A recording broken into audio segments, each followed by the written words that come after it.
अमर बना हुआ है।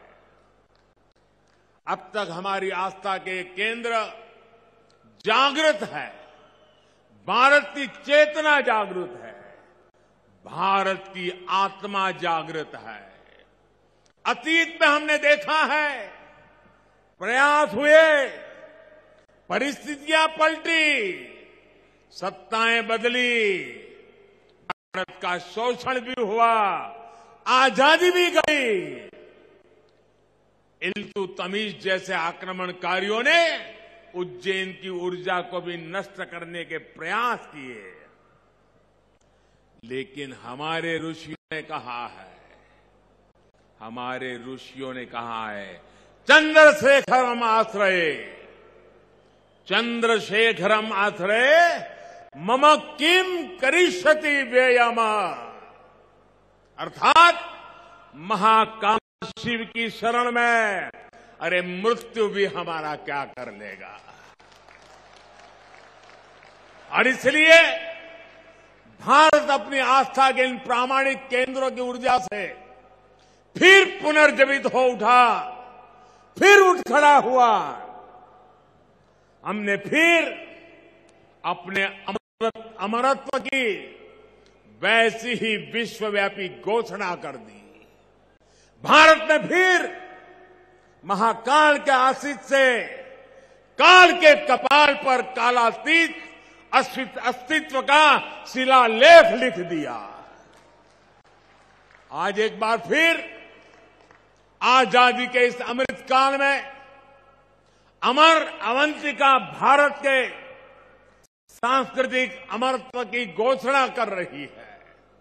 उज्जैन जो हजारों वर्षों से भारतीय काल गणना का केंद्र बिंदु रहा है, वो आज एक बार फिर भारत की भव्यता के एक नए कालखंड का उद्घोष कर रहा है।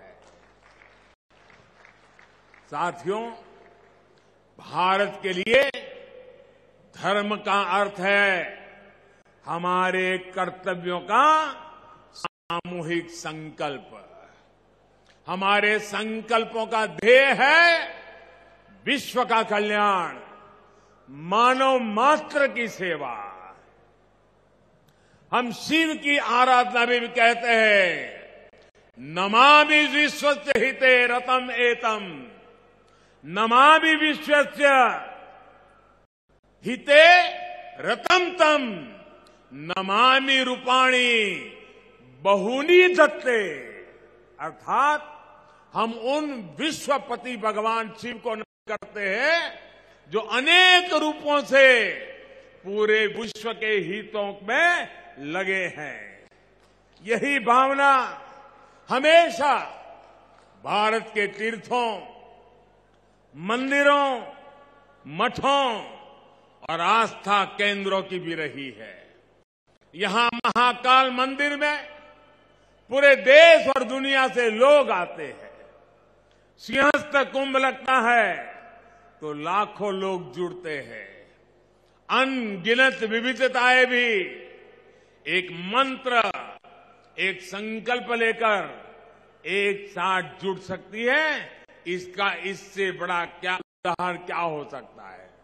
और हम जानते हैं, हजारों साल से हमारे कुंभ मेले की परंपरा बहुत ही सामूहिक मंथन के बाद जो अमृत निकलता है, उसे संकल्प लेकर के 12 साल तक उसको क्रियान्वित करने की परंपरा रही थी। फिर 12 साल के बाद जब कुंभ होता था, फिर एक बार अमृत मंथन होता था, फिर संकल्प लिया जाता था, फिर 12 साल के लिए चल पड़ते हैं। पिछले यहां कुंभ के मेले में मुझे आने का सौभाग्य मिला था। महाकाल का बुलावा आया और ये बेटा आए बिना कैसे रह सकता है। और उस समय कुंभ की हजारों साल की पुरानी परंपरा, उस समय जो मन मस्तिष्क में मंथन चल रहा था, जो विचार प्रवाह बह रहा था, मां क्षिप्रा